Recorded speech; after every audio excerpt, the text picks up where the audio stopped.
Hey everybody, it's GauntletX and welcome back to some more Magic Arena. Today we're going to be playing another Premier Draft of Tarkir Dragonstorm.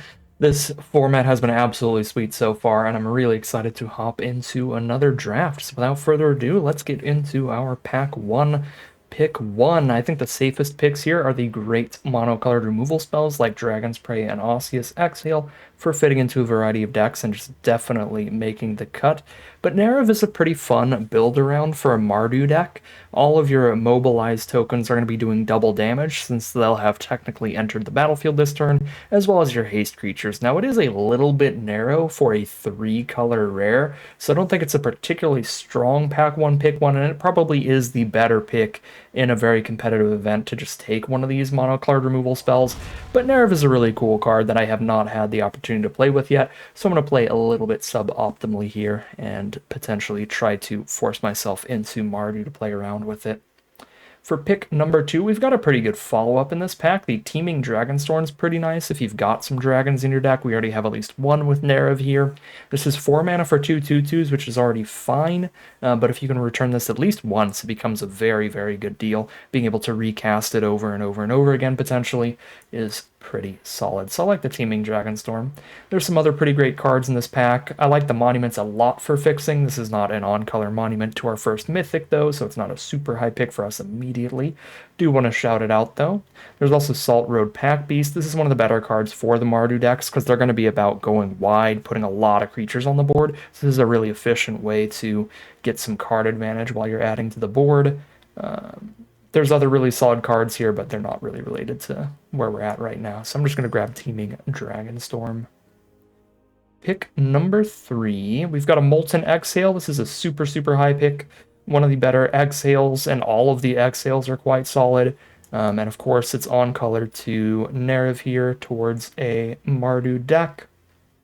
We've also got Karakik Guardian. This card is super, super good. We can take that if we want to be speculative here in case we get shoved off of Mardu.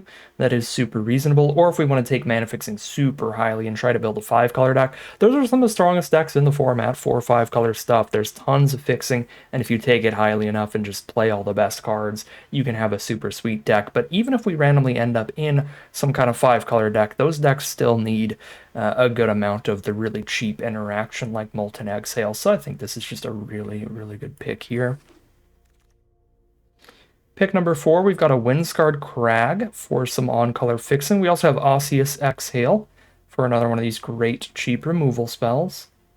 If we want to be a little speculative here, the strongest card in the pack I think is off-color, probably Inspirited Vanguard out of green here, one of these Army in a Can style cards. Play it as a 5-mana 5/4, then spit out a token every time it swings. Pretty nice, but I think it's Exhale or Windscarred Crag for me. I'm going to go for the Exhale. Pick number 5, more great removal. Salt Road Skirmish has arrived. This pack is loaded with good interaction. There's also Knockout Maneuver for green, Spectral Denial for blue, but obviously a little more likely to be Mardu right now. Pick number 6, here's a Bloodfell Caves for good fixing. Breaching Dragonstorm is my least favorite of the Dragonstorms. You have to be really, really heavily built around dragons for this one to be particularly good. And it is kind of awkward with cards like Osseous Exhale that you have to cast at a very specific time, or awkward with like counter spells and stuff, because then you just draw them instead of casting them. But it can still be good if you are that like full-on 5-color dragons deck and you're running a million dragons. I think this is just a really solid opportunity for us to grab the fixing now. Pick number 7, Nightblade Brigade is pretty fine. We do need to decide, ideally, for a more aggressive deck, like a Mardu strategy, you really do need to lock in 2 main colors to your strategy so that you can hit those 2 main colors consistently. Make sure you have at least like 8 sources, at least like 8 sources of your 2 main colors, so that all of your cheap creatures, your 2 and 3 mana creatures, sometimes even 1 mana creatures, are consistently castable on those turns. Because if you're not curving out consistently with your aggro decks, you're going to get absolutely overwhelmed by the incredible late game plays a lot of the slower, splashier decks can hit. So you really need to make sure your mana base is in order to be casting all of your cheap spells early, and one of the easiest ways to do that is to focus on 2 colors primarily. Make sure you have tons of sources of those colors, and then just splash in the powerful removal and bombs out of your 3rd color, which looks like red for us right now. Pick number 8, Twin Bolt is just too small. Really, in this format, there's so much big stuff going on that this is kind of the worst we've ever seen a Chandra's Pyrohelix style, Twin Bolt style card be, so I'm very low on it. It's still playable, and it's certainly better in best of 3, because you can side it out when it is bad, but it is not a high pick at all for me. Pick 9 is absolutely nothing for us. I'm going to take the Abzan Monument here as the most flexible card. Pick number 10, Adorned Crocodile, is fine if we're black-white at the core, but this is a pretty late focus of mine. Solid sign towards blue here. We potentially pivot towards Jeskai-ish stuff. We could also just take Devoted Duelist and get really aggressive on this one. I have not been impressed by the aggro decks, but when in Mardu, that is the time to try it. So I'll grab that Duelist there, and now we're a little more open to Boros at the core, splash the black, or Orzhov at the core, splash the red. See how things go. All right. Pack 2, pick number 1. There's a Marshal of the Lost. There's a Twin Maw Stormbrood. There's a Molten Exhale. These are all fantastic. Dragonstorm Globe, fantastic for the 5-color Dragons decks that I'm sure I will draft a ton of in the future. But let's grab a Twin Maw Stormbrood here. I think this is the most flexible. Jeez. Of these 3 options, we have the removal spell or the big flying finisher on this card, and it's in 2 different colors, so whatever color we end up as the main colors in our deck, it's going to be one of those. It's either red, white, or white, black here, so it's always going to be at least a white spell. Yeah, Stormbrood looks really nice here. So I'm going to scoop that up. Most flexible of the cards, and it's possible we could wheel the black-white card if we're lucky.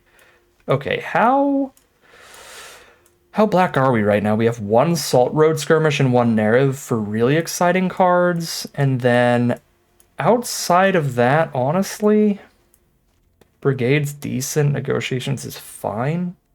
I don't think we're that tied to black here when we get a really powerful Jeskai rare. Technically 2 of them, but I think New Way Forward is even more busted than the Flamehold Grappler.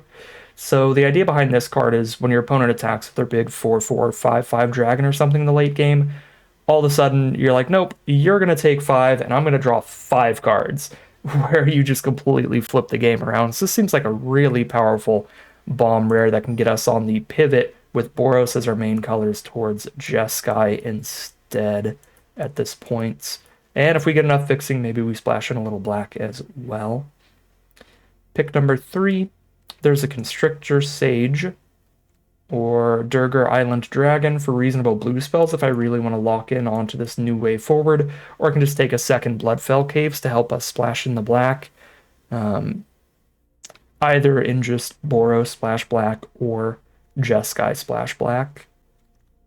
Yeah, I don't think the blue spells are really insane here, so I'm going to take the fixing real highly when we are this multicolored currently. Okay, I don't think I'd take it over excellent on-color removal like Stormplane Detainment. That's one of our main colors, getting a removal spell there, so we'll grab Stormplane Detainment on this one. Pick 5, Dismal Backwater helps out if we play the blue and the black. Alternatively, Focus the Mind is that excellent blue draw spell to get us a little more towards that color.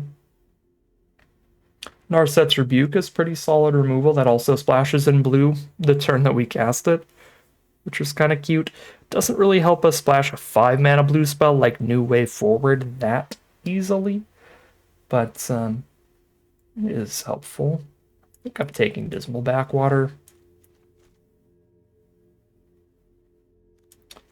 So we are looking to be a much slower, grindier deck at this point. Probably not running Devoted Duelist. We just run all this removal, the New Way Forward. Yeah. Tons of removal as all of our early plays. Not a bunch of great aggressive cards. Cold Mountain Monastery is nice as a card draw engine in the late game. Take that here. Just considering the full Mardu aggro build, and now we've just become the Grind Fest. Nomad Outpost, a fantastic pickup for that deck. Tranquil Cove is also decent, but getting all 4 of these colors, this is a tri-land instead of a dual land. I don't think Abzan Monument's going to make the cut. I don't even think Nerev is going to make the cut in the end because it is a really synergy-driven rare. That's one of the issues with that, is that if you don't end up being exactly the Mardu deck where you have haste creatures and you have mobilized creatures, it's not really worth the splash. It's just a really hard to cast 4 mana 4/5 flyer for the splashy deck like we're doing now. Pick 9. What is this? Mill 3. Okay, that is horrible. Poise Practitioner, fine. Early game blocker.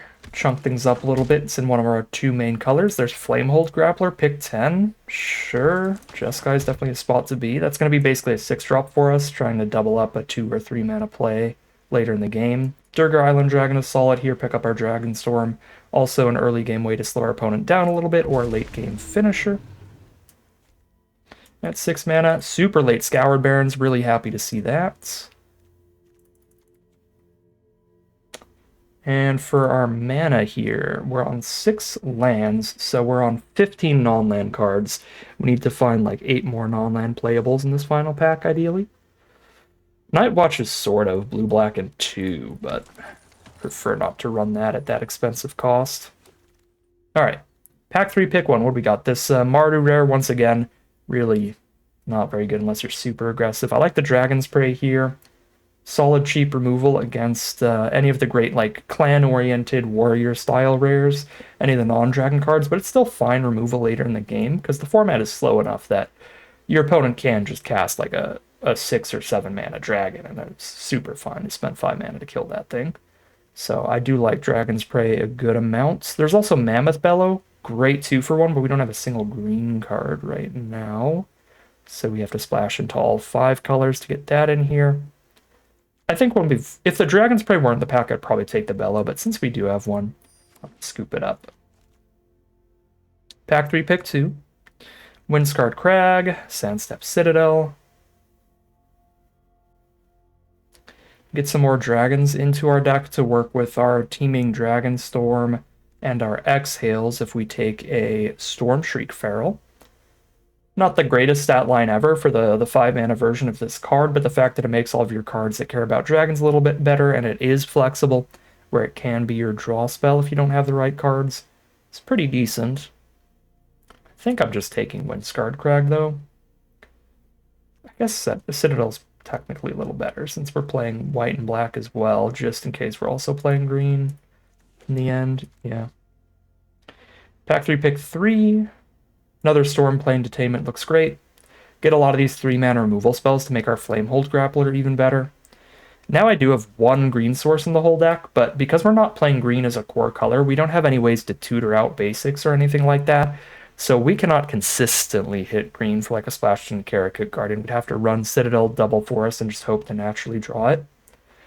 Pretty awkward to play this splashy without green as one of the main colors.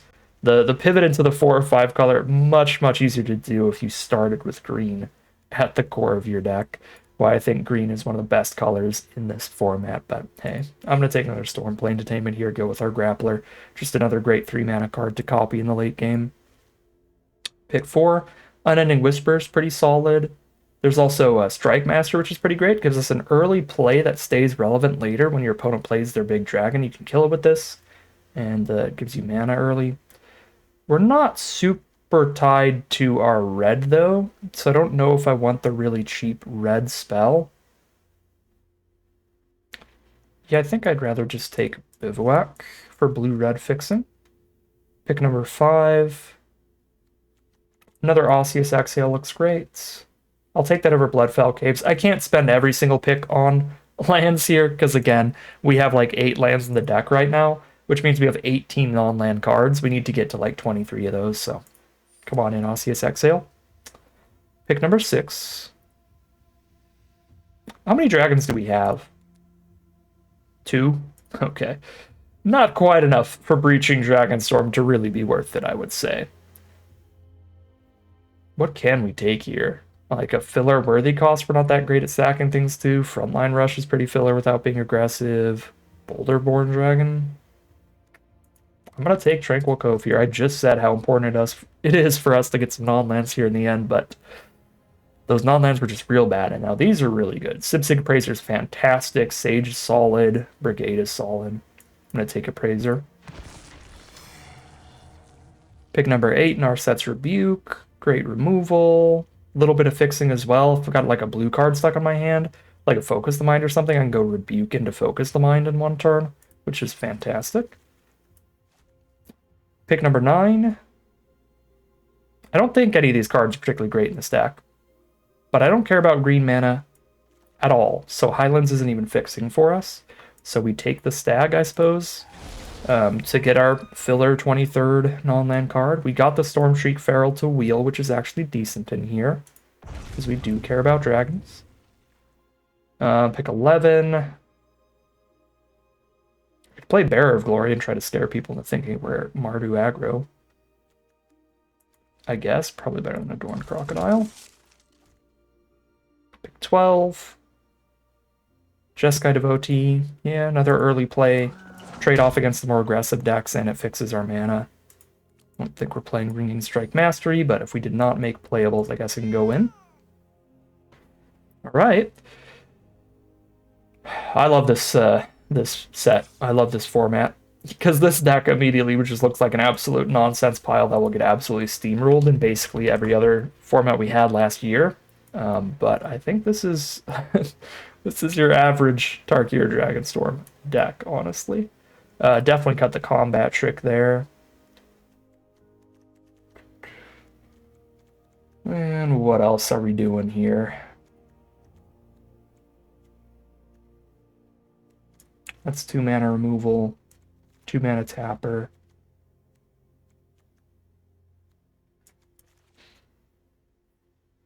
This Lancer style card doesn't seem great. Sure, we'll drop that.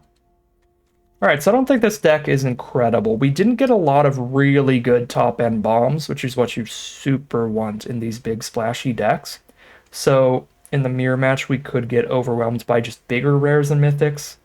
Not a ton we could do to control that, but not seeing super powerful rares and mythics could have gotten us more convinced to play a more aggressive, more streamlined deck and end up with a slightly better strategy here. So I think that's where things probably went wrong a little bit if this draft does not go well, but we've still got a lot of great card advantage, tons of removal. We can delay the game a long time against aggressive decks to get to our bigger late game plays than aggro decks at least. But we might get overwhelmed by even bigger late game decks than us, even splashier 5-color kind of decks with green as their focus. So that's where I'm worried here. So we'll see how it does in the gameplay, but let's take a quick peek at our mana base first. 10 white, 8 red, 6 blue, 3 black. So white and red at the core.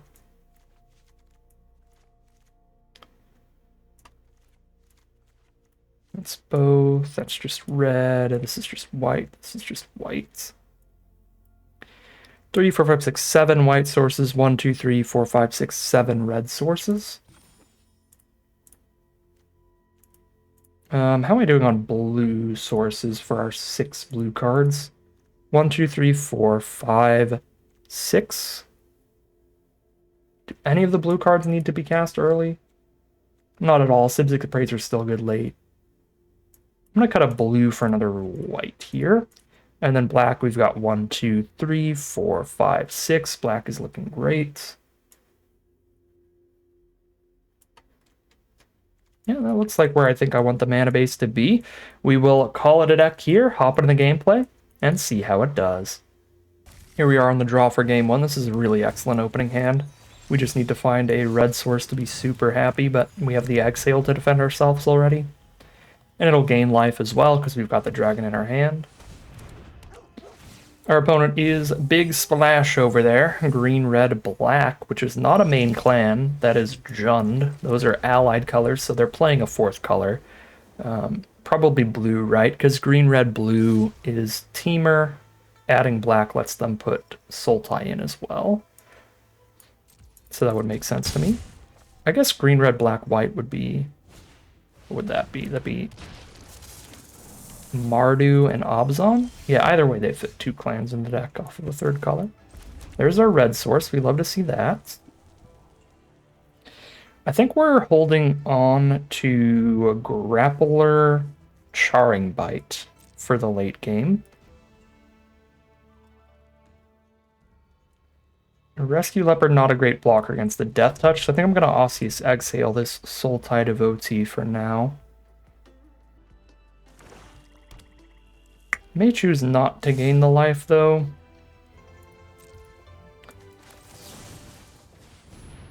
At this point, because I have to reveal a removal spell to do so, and it's only 2 life gained. And I want them to run out better creatures if they have them. Okay, now I'll just drop Rescue Leopard. Against just a 1/1 on the board. This lets me discard a card, draw a card whenever I tap it. Double Wayfarer, sure. They are 5 color. There's a blue card in their grave now. Green-based 5 colors, certainly the scariest archetype to see your opponent playing because you know any rares and mythics that got passed to them are in their deck. So they're as bomby as you can possibly be.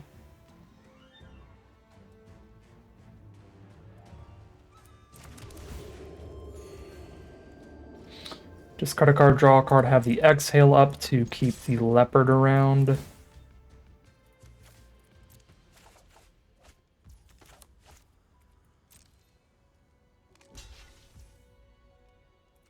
I don't think I need to keep it around, though. I would rather keep the Exhale for a bomb from our opponent later. 5 damage is a lot. 5 damage can kill even a lot of the scariest creatures. Not quite like the mythic 8 mana 10/10 dragon or something like that, but still the gigantic 3/5 flying Death Touch.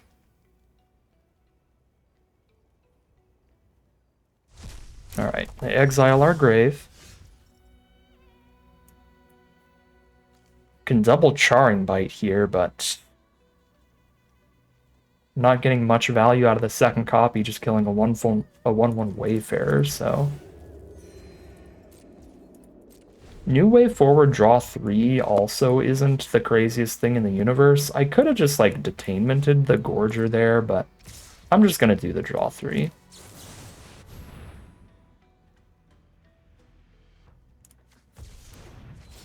Because it's not gonna get much bigger on average. 4/4, 5/5 maximum is like the average big creature. If they don't have, again, the gigantic 8 mana mythic or something like that.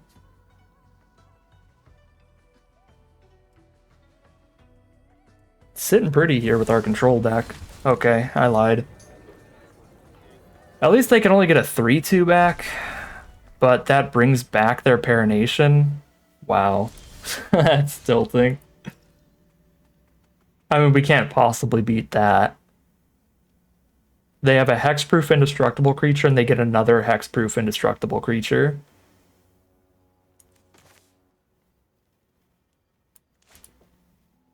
That's one of the dumbest things I've seen done in this whole format.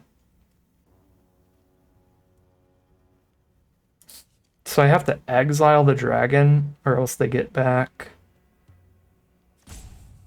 the 3/5 flying Death Touch. Then they have a flying Death Touch, hexproof indestructible. So, Rebuke exiles, doesn't it? It does. So I could Rebuke and Practitioner.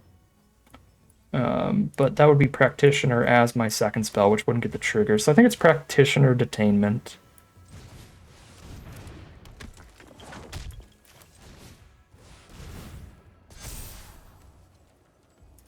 Keep an Exhale. Now I have a 3/4 blocker for the 3/2. We wait for them to Parination something else, and then I'm going to need to get a blocker big enough to block that turn over turn over turn. They put any +1/+1 counters on their hexproof indestructible card, and it's just over. I mean, hexproof indestructible is just an unmanageable combination of abilities. This attack is completely free for our opponent, so they can bluff so easily that we just go for the block. If they have the combat trick, they've got it. There's absolutely no reason for them not to attack there at 19 life. Okay. So there's the double Parination. A 4/4 and a 3/2. So I need to get Practitioner up to 5 toughness. I have to double spell this turn ideally. Can't really do. Because all their stuff has X-proof. Could Rebuke Exhale at instant speed, hoping they play another card. That's double spell. I guess even if I get another counter on this, right, I just block the host and stop 4 damage instead of blocking the trawlers and stop 3. I take 1 more damage for not double spelling this turn, so we just pass.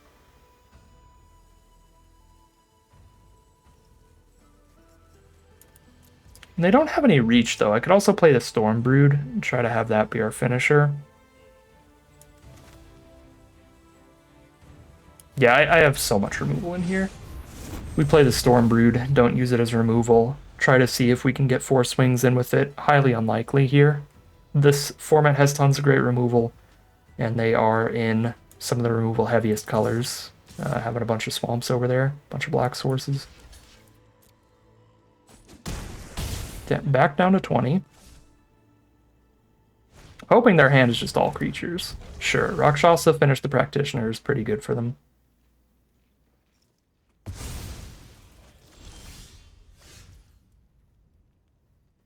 Full speed ahead, the race is on. Sounds like our best bet. Come on out, Haster. Can't really block these indestructible creatures. They're down to 11. I do have the mana to triple buff the Feral, so if they have no removal and no life gain, they are dead on board. That's highly unlikely, though. Here's Einok Wayfarer. Picks up a forest from the grave. Or it's just a 2/2. Forest is their land for turn. 3 cards left in their hand. 3 chances for removal or life gain or reach blockers. Reach blockers will work because while I do have plenty of removal to kill them, I would have to tap out of the mana to buff the Feral to lethal stats.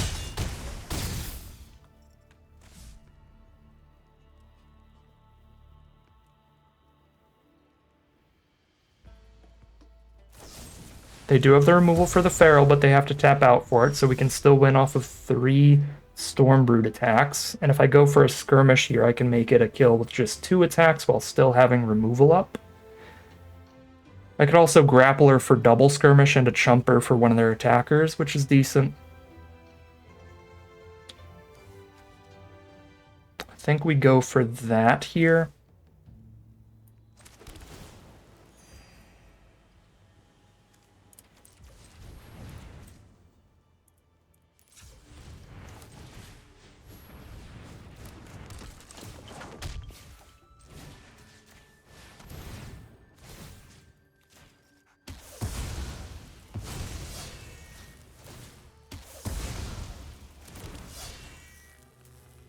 This set is absolutely wild. Everybody's done some crazy stuff. Alright. They need that removal for the Stormbrood. Or they have to be able to kill my blocker and buff up an extra bunch of damage. Alright. Fought our way through double Parination. Really happy with how I played that out there. That could have gone super, super wrong if we didn't play that out somewhat tightly. Probably not perfectly, but well enough to like specifically be exiling the threat there. Play it aggressively for that extra damage with the haste there to try to get the outrace versus going for a long game against hexproof and destructible cards. Pretty solid stuff. While they were lucky to get their Parination double up combo, we were lucky that they didn't have anything bigger to reanimate, because if they had like a real good dragon, that would have been worse for me. Honestly, if they just picked up the 3/3 flyer instead of the 4/4 on the ground, that game probably would have went worse for us, because then there's not really an outracing plan. They just hold that thing up. play the longer game. All right, crazy game one, but it's a victory for us as we head into game number two. Here we are on the play for game number two now.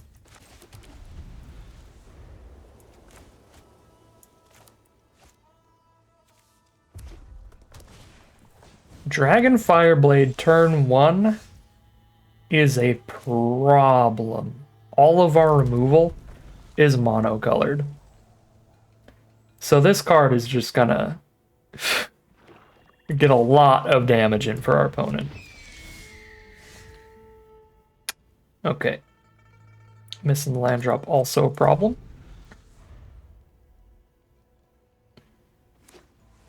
Still kept the hand because we have multiple on-color removal spells. Sadly, this can't shoot flyers, so by the time this thing attacks, I can't target it with my monocolored removal. Yeah, I'm just going to get deleted by one blade. Who would win? 5,000 removal spells? Or one Dragonfire Blade? It's the Dragonfire Blade. Apologies about my voice today. I'll have to drink a lot, I guess.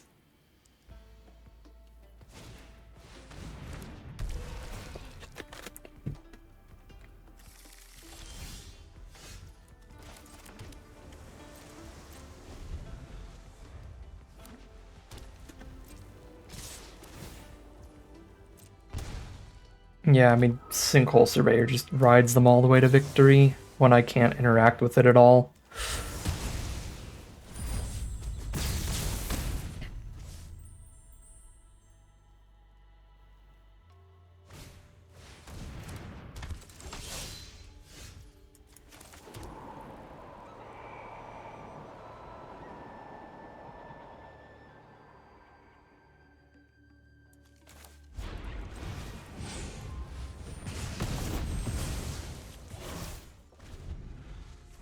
Spits out a creature every turn or gets bigger every turn.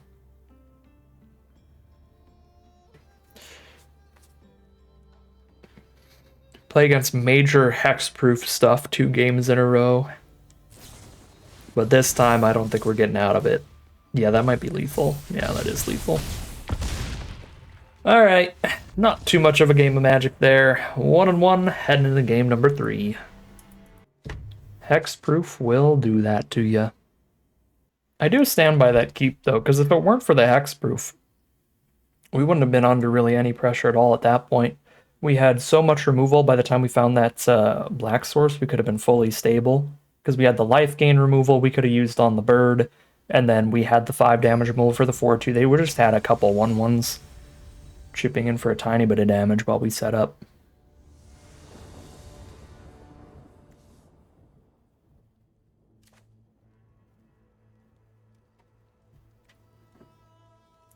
Alright, here we are on the draw for game number 3. Really excellent mana here. And our laundry list of great removal at the ready. Our opponent's on a Sultai deck. Jungle Hollow and an Island for green, black, and blue, and now Sultai Monument hits the board. Finds a forest. We've drawn a Focus the Mind. I like that. Quite a bit. It plays really well with Narset's Rebuke. Turns Rebuke into 2 mana, deal 5, and Focus 3 mana, draw 3, discard 1. Just 2 really efficient spells together.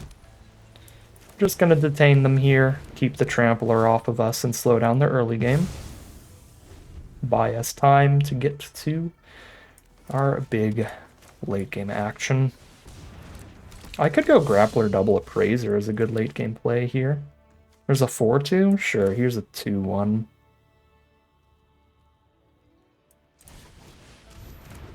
Feels better than exhaling if they don't have the way to buff it.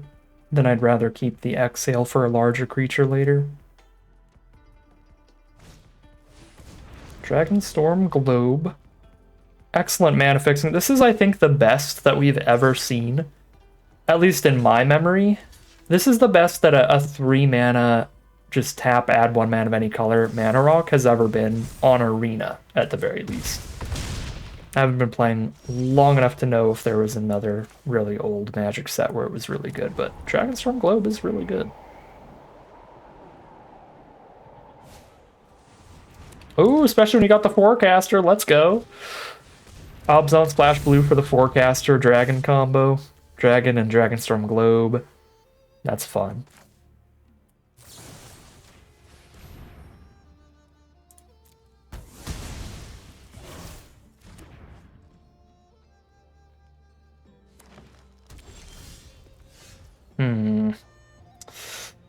Really wanted the land there to kill the dragon, and then I top decked my Thoughtseize when they have no cards in hand.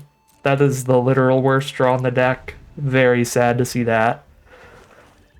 Any basic there, and we rebuke the dragon and focus the mind there before they untap. Oh no, they have multiple Boulder-born dragons to go with the Forecaster. That's gonna take it away pretty quick here.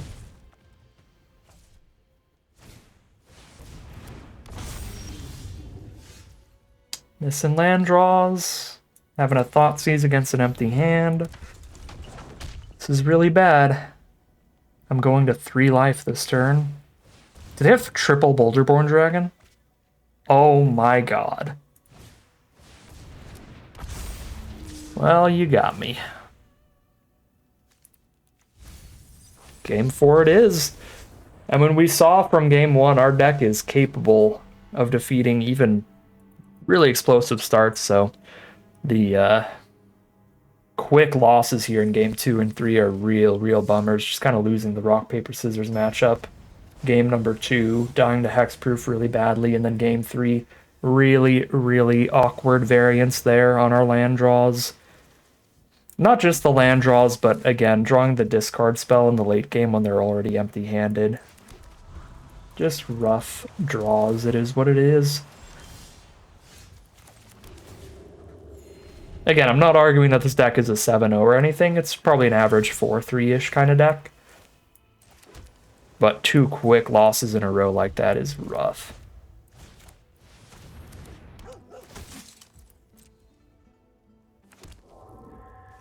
Playing against a Mardu deck.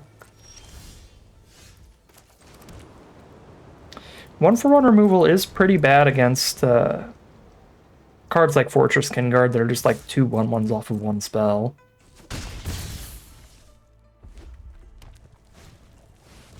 Ooh, no. And then this is actually like the rock, paper, scissors thing of like, okay, I'm a deck that has a bunch of great targeted removal against early aggro decks that have a bunch of 1-for-1 creatures, or late game decks with just a few good single-handed creatures. And then our opponent's deck is, okay, well, here's 3 cards in a row that make 2 creatures off of the 1 spell. Kinguard into Dragonstorm into attempted Steel Cutter here. That makes a 1/1 every single turn they double spell. I think I have to get rid of the Steel Cutter here. The other cards are a problem for me, but they're much more manageable with our removal. The Static Snare is going to clear out a blocker of ours, but I have no blockers to cast yet anyway, so I'm going to get rid of the Steel Cutter.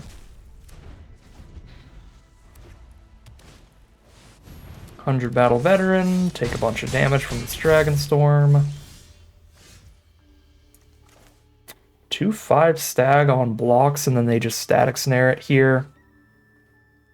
Not what we want to see. I think I have to just detain the Veteran. Then I can rebuke a 2/2, draw 3, discard 1. Top deck is another 2-for-1 threat. 2 creatures off the 1 spell again. This one's a mobilizer though, so if I kill the main one, then I am killing both the creatures. Ah, and I missed land 5 again. Maybe I'm supposed to be playing 18 lands here, but that'll basically do it. I go to 1 life this turn.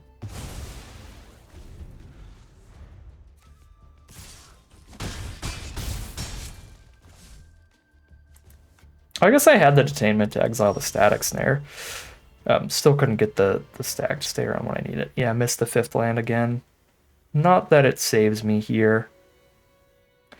But I have, like, I would have Rebuke plus Prey. They're down to 2 1/1s. I still go to -1, but it's close enough that I think if I hit my 5th land, like, on curve, I had a chance of stabilizing, but we didn't. 2 games in a row of rough mana is going to end the draft for us. 1 and 3 really quickly there.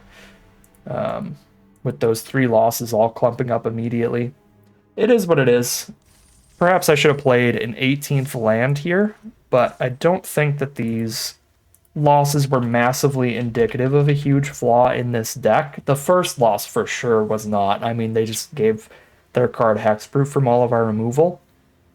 But we have a multitude of removal spells, so we are really good at defending ourselves against non 2-for-1 style cards of like 2 creatures off 1 spell.